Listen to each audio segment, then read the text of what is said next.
Donc Arvit, ce soir, nous sommes le 5 décembre, on va entrer dans le 6 décembre, entre guillemets, c'est le passage à l'hiver dans la prière, dans la 9e bénédiction de la Hamida, de Barchenu à Barech Alenu. Barech Alenu, béni sur nous. Il y a dans ce début de phrase qui est pas le plus important. Le plus important, c'est ce qui arrive après. On dit Tental Matal Bracha. Mais Barech Alenu, que la bracha soit sur nous. Des fois, il peut y avoir une bracha, mais elle nous concerne pas. Elle n'est pas liée à nous. Elle nous atteint pas, entre guillemets. Ça, c'est terrible, parce que des fois, il peut y avoir une bracha qui est présente. C'est marqué dans la Torah que des fois, il peut y avoir des céréales, du vin, etc., mais on peut pas en profiter. Et c'est ce principe de Barech, allez-nous, que la bracha elle soit sur nous. Et donc ça, c'est au début de la phrase. Petite précision qui pourrait être intéressante au niveau musical. La différence entre Barchenu et Barech Alenu, la phrase fondamentale, c'est Veten tal ou matar livracha. Tu donnes la rosée et la pluie pour la bénédiction. C'est ça la phrase clé que vous n'avez pas dans Barchenu, mais que vous avez dans Barech Alenu. À tel point que si on a dit Barchenu, par exemple, et que on a continué, on veut se rattraper, la phrase qu'il faut dire, qu'il faut pas rater, c'est Veten tal matar livracha. Cela précisé, vous avez certainement remarqué que chez Ashkenazim, chez Lubavitch par exemple, c'est Barech Alenu toute l'année. De là, certains ont voulu, des mauvaises langues, vont dire c'est pour ça il fait froid même en été dans les pêches. Non, c'est pas, non, parce qu'il peut faire très chaud. C'est pas ça.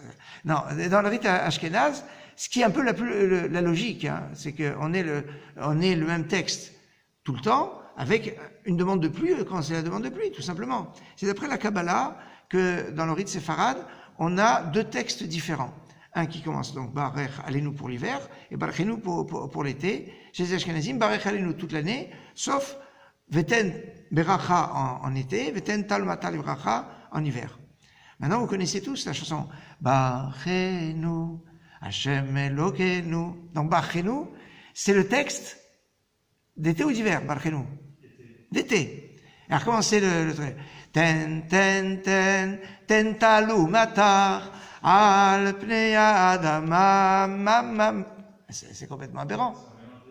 C'est un mélange des deux, puisque les tental matal bracha, c'est pas barchenu, c'est barech alenu. Donc il faudrait rechanger la chanson de barech alenu. Les puristes feraient comme ça. Ou alors ten beracha. Bon, on pourrait.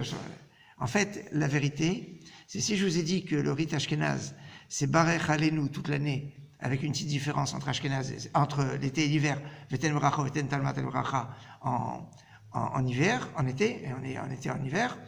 Dans le rite yéménite, vous savez que les yéménites ont un rite qui est assez différent du rite ashkénaze et séfarade. Autant entre rite ashkénaze et séfarade, on peut se retrouver, bon, des fois dans la prononciation c'est pas évident, mais la vérité, la structure de la tefila, on se retrouve, à Kabbalat Shabbat, c'est la même chose. Il y a Baruch Shamar qui, avant Oudou, après Oudou, suivant Ashkenaz ou Sepharad. Enfin, il y a les différences sont minimes. Avec les Yéménites, les différences sont beaucoup plus importantes. Beaucoup plus. Si un jour vous avez l'occasion d'aller prier avec des Yéménites, je peux vous dire que ça va vous dépayser complètement.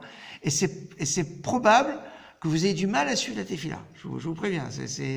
Parce que, en plus, tout le monde participe. Enfin, la tefila yéménite, c'est spécial. Et dans le rite yéménite, il y a deux sidourim yéménites.